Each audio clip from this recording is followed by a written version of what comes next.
Hello everyone. Welcome back to Rank Boost Physics. How are you all? I hope you all are preparing well for your NEET and JEE exam. In the previous lecture, we had discussed about how does a charged particle move when it is placed in a magnetic field. What are the forces that act on the charged particle? Like if you change the angle between the force and velocity, what are the factors that are gonna change? आप लोगों ने बहुत अच्छे से previous lecture देखना है. After then आप इस लेक्चर को अटेम्प्ट करेंगे, इस लेक्चर को देखेंगे. ठीक है.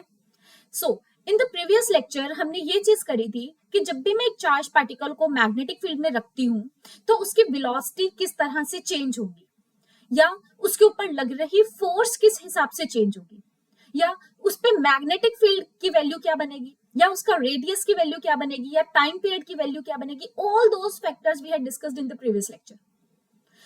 आप लोगों को आज का लेक्चर तब समझ में आएगा जब आप मेरा प्रीवियस लेक्चर बहुत अच्छे से देख पाओगे.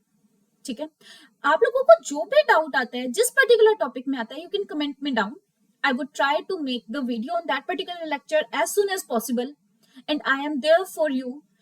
इस एग्जाम को हमने क्लियर करना है, उसके लिए प्रिपरेशन हमें करनी पड़ेगी और हर रोज थोड़ा थोड़ा करके पढ़ना पड़ेगा. हम सब चीजों को फाइल अप नहीं कर सकते हैं. Consistency is the key. आपको कंसिस्टेंट रहना पड़ेगा कि आप हर रोज अपना कुछ ना कुछ टाइम निकालो, बहुत अच्छे से बैठ के पढ़ाई करो. एक्स वाई जी जितने भी डिस्टर्बेंसेस हमारे साइड में चल रहे हैं उन सब चीजों को हम साइड में रखें.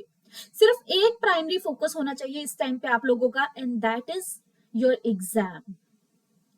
जेई की डेट आ चुकी है, नीट एग्जाम की डेट कभी भी आउट हो सकती है. ठीक है.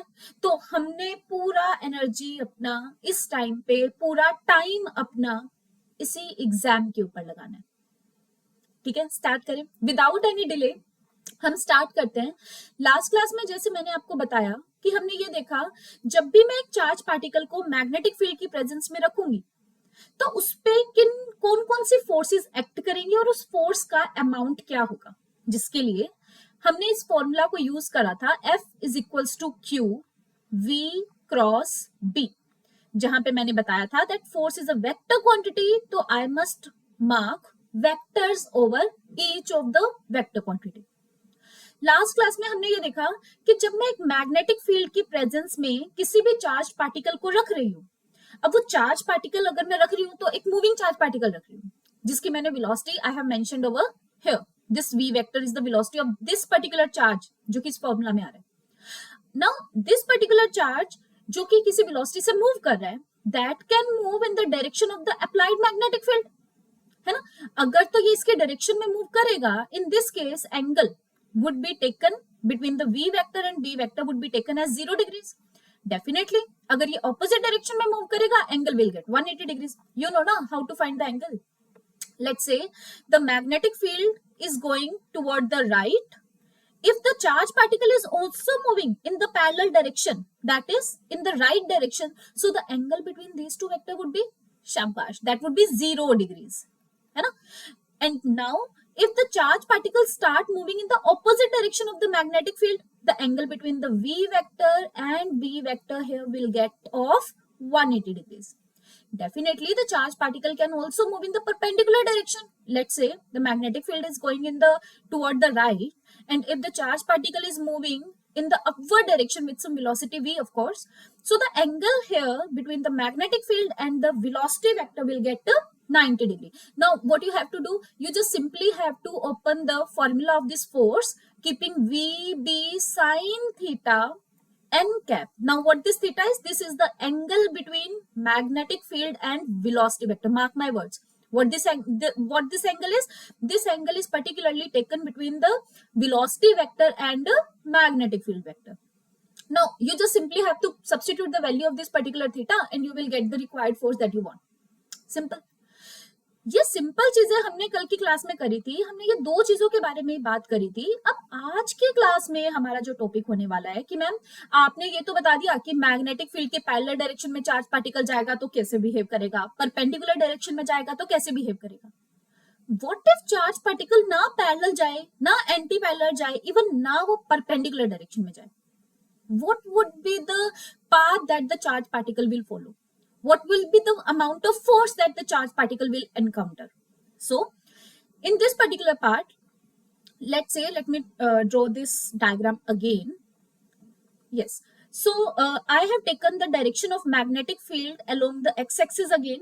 Now the charged particle is moving not in the x direction, not even in the y direction, बल्कि मैंने इसकी डायरेक्शन को कोई रैंडम मार्क करा है और मैंने यहाँ पे मैग्नेटिक फील्ड और वेलोसिटी वेक्टर के बीच का एंगल मार्क कर दिया theta.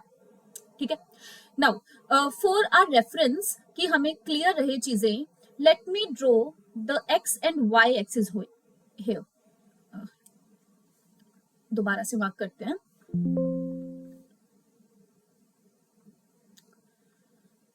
Yes. So this would be the X axis. ठीक है. Yes. And this would be taken as my Y axis, Y direction, Y axis, जो भी आप इसको मार्क करना चाहो. सो नाउ एज मैंने चार्ज पार्टिकल किसी पर्टिकुलर एंगल पे इसको फेंका है ना, किसी पर्टिकुलर डायरेक्शन में, किसी पर्टिकुलर एंगल पे मैंने सब्स्टिट्यूट किया इसे. अगर ये किसी रैंडम एंगल पे जा रहा है तो डेफिनेटली यार मैग्नेटिक फोर्स तो उसके ऊपर लगेगी है ना. नाउ द मैग्नेटिक फोर्सेस जिसका अमाउंट हमने बताया था Q V क्रॉस B. अगर एक चार्ज पार्टिकल है वो किसी वेलोसिटी से मूव कर रहा है in the presence of magnetic field, definitely उसके ऊपर मैग्नेटिक फोर्स लगेगी. अब ये जो मैग्नेटिक फोर्स इस पे लगेगी, ये इसको एक स्ट्रेट लाइन में ट्रेवल करवाएगी या इसको एक सर्कल में ट्रेवल करवाएगी. अब देखना, वेलोसिटी के वेक्टर को मैं यहाँ पे कंपोनेंट को इसको डिवाइड करती हूँ. तो जहां पे हमने थीटा मार्क करा है वहां पे हम क्या करते होते हैं, v cos थीटा मार्क करते हैं. अगर आपको याद हो, आपने वेक्टर को रिजोल्व कैसे करना है इस चीज के बारे में you had studied in +1. Am I right? जहां पे आपने वेक्टर्स को बहुत डिटेल में पढ़ा था. आपने ये चीज बोली थी, whenever there is a vector which is pointing randomly in some xy plane, I can break its component. The like on the x-axis where you might mark the theta, you will get v cos theta component, and on the perpendicular axis you will find a v sin theta component. Am I right or wrong? So at this particular case also, as the velocity vector is making theta some angle with the x-axis, so the v cos theta factor will go along the x-axis, and definitely v sin theta would be present over here in the perpendicular direction, है ना. Now previous lecture में हमने ये चीज देखा, जब particle parallel direction में जा रहा था in the direction of the magnetic field, उस केस में एंगल की वैल्यू हो गई थी 0 डिग्री. साइन 0 हो गया था. साइन 0 होने से हमारे पास हुआ क्या कि पार्टिकल के ऊपर मैग्नेटिक फोर्स कुछ भी नहीं लग रहा था उस पॉइंट पे, है ना. लेकिन जैसे ही वो पार्टिकल परपेंडिकुलर डायरेक्शन में जाने लगा, उसकी वेलोसिटी और मैग्नेटिक फील्ड के बीच में 90 डिग्री का एंगल बना, साइन 90 डिग्री बना. उसके वैल्यू को हमने साइन 90 डिग्री को हमने 1 सब्स्टिट्यूट करा, जिसकी वजह से पार्टिकल सर्कुलर मोशन में घूमने लग गया था. तो सेम चीज यहाँ पे नहीं हो रही. अगर मैं v sin थीटा देखूं तो v sin theta perpendicularly act कर रहा है as compare to the magnetic field. So v sin theta की वजह से पार्टिकल सर्कल में घूमना स्टार्ट करेगा, है ना. और जो मैग्नेटिक फील्ड है that is going along the X axis, और डेफिनेटली पार्टिकल को एक्सलरेशन मिलेगी टुवर्ड द एक्स एक्सिस, क्योंकि मैग्नेटिक फील्ड उसी डायरेक्शन में जा रही है. तो ये पार्टिकल जो मूव करेगा ये ना प्योरली स्ट्रेट लाइन में मूव करेगा, ना प्योरली ये परपेंडिकुलर डायरेक्शन में मूव करेगा, बल्कि ये किसी इस तरह से मूव करके चलेगा. दिखाई दे रहा है किस तरह से मूव करेगा ना. ये सर्कल में देखो, ये सर्कल में भी मूव कर रहा है कि गोल गोल जा रहा है अलोंग द एक्स एक्सिस, और ये हॉरिजॉन्टली भी मूव करके जा रहा है ना. तो हॉरिजॉन्टली भी मूव करे, लाइक एक्सलरेट भी करे आगे की तरफ, और वो सर्कुलर मोशन में भी रहे. इसी तरह के मोशन को बच्चे, इसी तरह के पाथ को हम बोलते हैं हेलिकल पाथ. व्हाट वी से, अ हेलिकल पाथ. तो इस तरह के चार्ज पार्टिकल का जो ट्रेजेक्टरी होगा that would be known as the helical path. So whenever we place a charge particle moving with some velocity v at some random angle with the magnetic field, so the path traveled by the charged particle would be helical path, would be known as helical path. Yes. So now जब भी ये charge particle helical path में move कर रहा है तो मुझे यहाँ पे दिखाई दे रहा है कि चार्ज पार्टिकल जो है ना वो आगे की तरफ भी कुछ मूव करके जा रहे है ना. और डेफिनेटली मैम ये किसी वाई एक्सिस के लोग भी पाथ को कवर कर रहे हैं. सो बच्चे, this path that the charge particle has covered along the X axis, इसी चीज को हम नाम दे सकते हैं पिच का. क्या बोल सकते हैं इसको? Pitch. whereas the perpendicular distance covered by the particle, अब देखना ये एक्स एक्सिस से ऊपर की तरफ गया, फिर ये इस तरह से मूव करके आएगा, दैट मीन सर्कल बनाएगा. और अगर ये सर्कल बनाएगा तो डेफिनेटली किसी पर्टिकुलर रेडियस का सर्कल बनाएगा. तो I can write the distance that is marked parallel to the Y axis. This particular distance can be marked as a radius. What can it be marked as? That can be marked as a radius. Yes. So now the second question is, what would be the amount of pitch? What would be the distance that is marked by the particle when it is covering the circular motion path, that is radius of the particle? So if I talk about pitch of the particle over here, तो अगर pitch के बारे में बात कर रही हूँ तो pitch को cover कौन करवा रहा है? The velocity. Definitely velocity से move करके जाएगा. डिस्टेंस क्या है? पिच क्या है? एक तरह का डिस्टेंस. रेडियस क्या है? एक तरह का डिस्टेंस. तो डिस्टेंस और वेलोसिटी के बीच का रिलेशन क्या है? I just only know one relation, that is velocity is equal to distance upon time.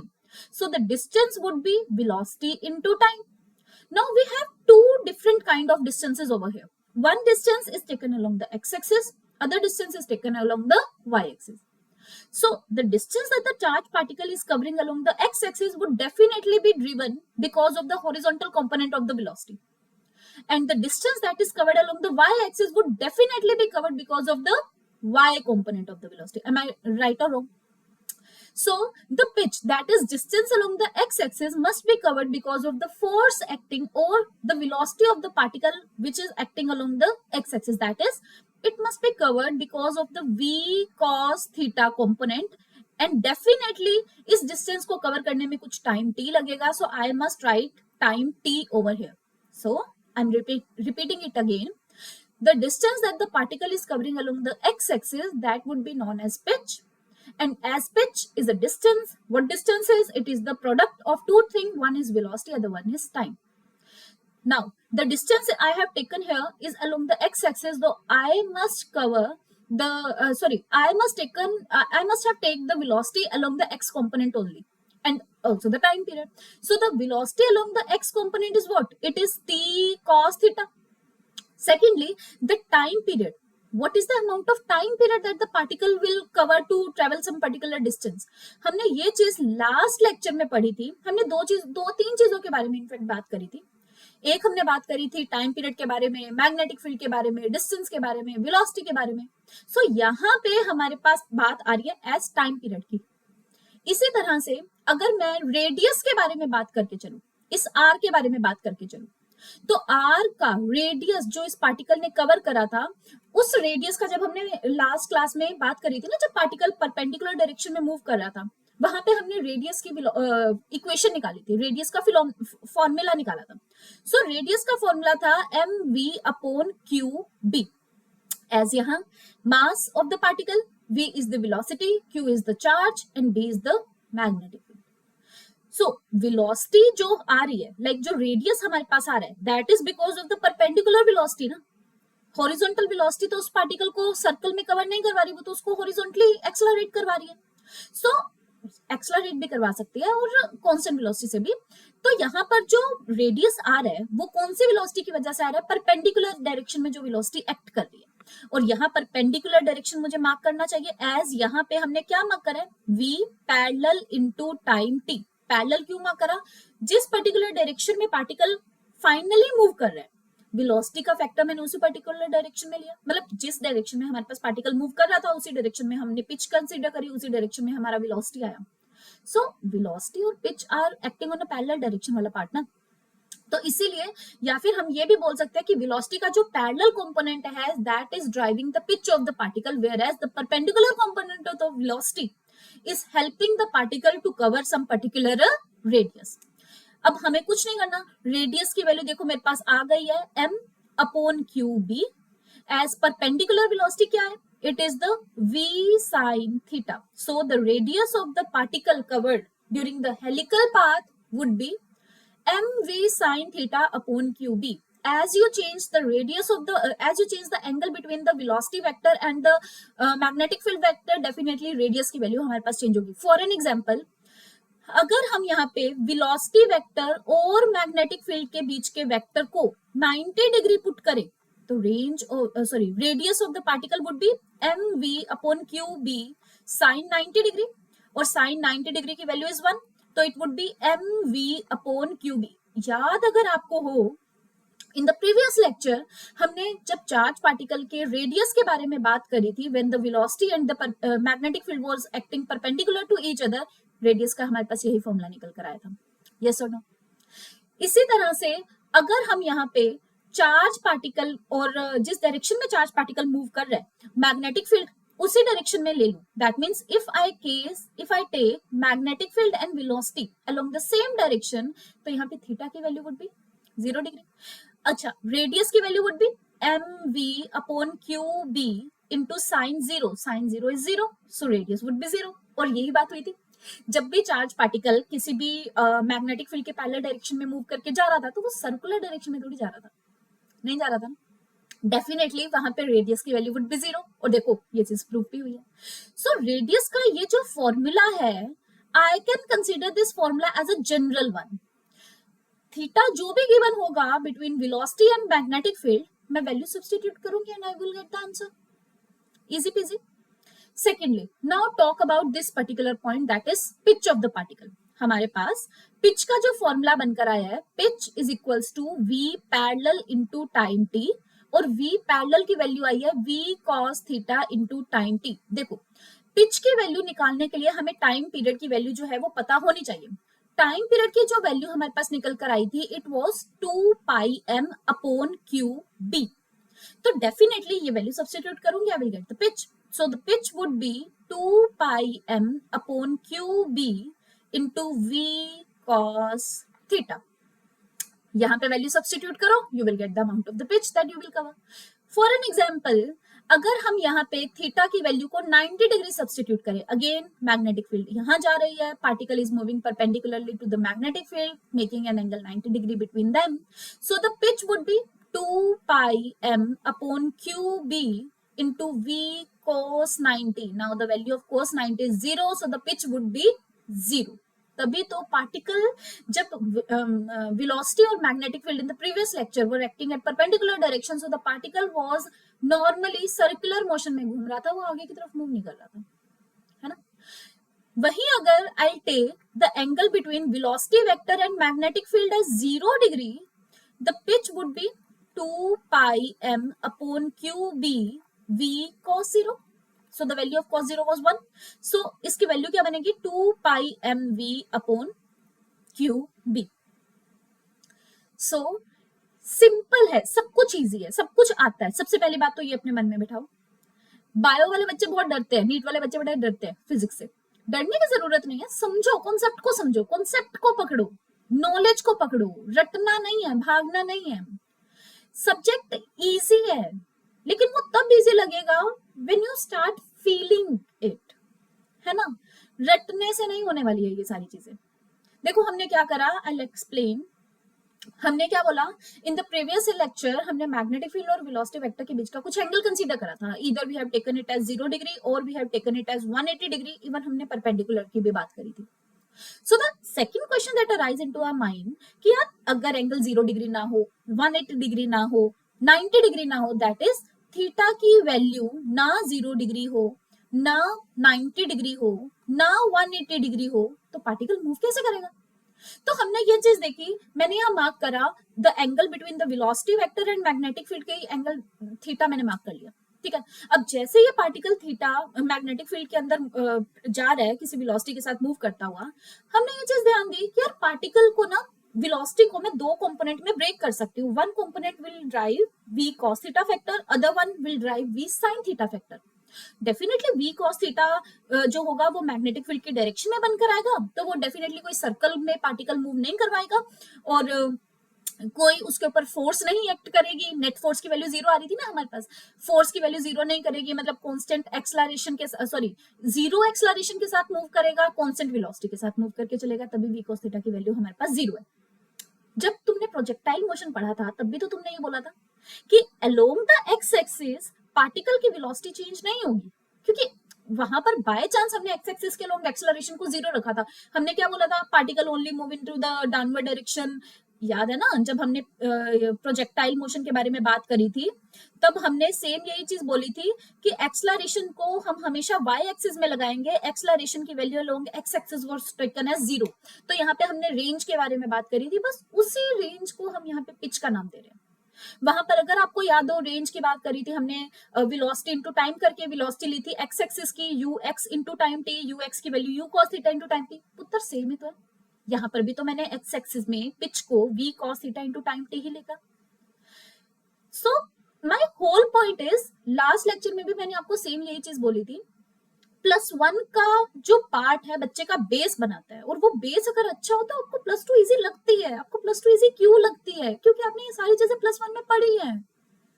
ठीक है, सिमिलरली वी साइन थीटा का जो फैक्टर होगा वो परपेंडिकुलरली मूव करवाएगा, जिससे कुछ रेडियस के अंदर पार्टिकल मूव करने लग जाएगा, और अगर मूव करेगा तो डिस्टेंस वाई एक्सिस में भी ट्रेवल करेगा।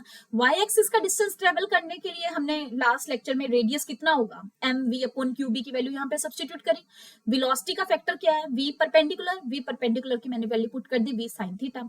थीटा को मैंने सब्सटीट्यूट करके दिखाया कि देखो लास्ट लेक्चर में भी सेम यही रिजल्ट आ रहे थे, इस लेक्चर में भी सेम यही रिजल्ट, मतलब r v sine theta upon Q b को we can take it as a general formula. वहीं दूसरे पार्ट में हमने यहाँ क्या करा, हमने पिच की वैल्यू निकाली। पिच क्या होता है, वेलोसिटी इनटू टाइम, मतलब डायरेक्शन कितना मूव करके जाएगा, एक्स एक्सिस में कितना डिस्टेंस मूव करेगा, it would be taken as velocity along the X axis and also the time period, that is the time for which the particle is running over that path.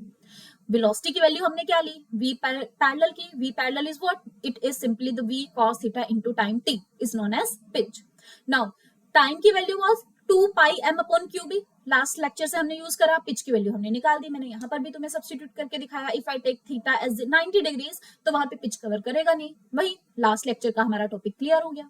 और जैसे ही मैं theta को 0 degree लेती हूँ, definitely particle x axis के अंदर move करके जाएगा। अब पार्टिकल एक्स एक्सिस में भी मूव कर रहा है, वाई एक्सिस में भी मूव कर रहा है, डेफिनेटली वो कोई हेलिकल पाथ कवर करके जाएगा। समझ में आया? ये सारी चीजें इजी है, लेकिन इसे तब लगेगी बच्चे जब आप इसको समझने का ट्राई करोगे। अगर आप इसको रटने बैठ जाओगे ना, हाय तौबा, बहुत डर लगेगा, कुछ भी समझ में नहीं आएगा। इसको समझने का ट्राई करो, इसको सोल्व करो, हाथ से सोल्व करो। देखो, मैं ड्रॉपर बच्चों को नहीं बोल सकती हूँ कि आप इसको समझने का ट्राई करो या फिर आप इसको हाथ से एक एक चीज को सोल्व करके देखो, क्योंकि पुत्र आप लोगों के पास इतना टाइम नहीं है। आप लोगों को एक साल में +1 +2 पूरा कवर करना है। आपको क्या होगा, हाँ, आप लोगों को ये वाले सारे कॉन्सेप्ट पढ़े हुए, आपको सिर्फ रिकॉल करना है उनको। Whereas, मैं डेफिनेटली +2 के बच्चे को बोलूंगी कि बच्चे इस चीज को एक एक स्टेप करके दोबारा से सोल्व करके देखो। आपके पास अभी टाइम है इस चीज के लिए कि आप इसको अच्छे से समझ सकते हो। जो बच्चे ड्रॉपर में है उन्होंने वो टाइम निकाल दिया, अपना +1 +2 में दे दिया, पर आप जो बच्चे +2 में हो, आप इसको अच्छे से समझो, इस कॉन्सेप्ट को समझो, क्योंकि अनडाउटेडली नीट में डायरेक्ट क्वेश्चन आ जाता है, लेकिन जेई में ये क्वेश्चन थोड़ा सा कॉम्प्लिकेट कर सकता है वो। ठीक है, तो डायरेक्शन कॉम्प्लिकेशन क्या करेगा, मैग्नेटिक फील्ड की वैल्यू चेंज कर देगा, डायरेक्शन चेंज कर देगा, एंगल की वैल्यू चेंज कर देगा, एंगल की वैल्यू डिग्रीज में ना देकर रेडियन में चेंज कर देगा। व्हाट एल्स, कुछ भी नहीं। और आपसे टाइम पीरियड के लिए भी आपसे पिच की बात कर लेगा, मैग्नेटिक फील्ड की बात कर लेगा, वेलोसिटी की बात कर लेगा, ओमेगा की बात कर लेगा। इससे ज्यादा तो नहीं कुछ कर सकता। Omega is what, angular velocity ना, एंगुलर वेलोसिटी की बात कर लेगा, 2 पाई r अपॉन t कर देना, टोटल डिस्टेंस अपॉन टाइम कर देना। ठीक है, तो all I am saying is keep practicing, अच्छे से टाइम दो, पढ़ो, आप लोगों को सब कुछ आता है, कॉन्फिडेंस रखो अपने ऊपर।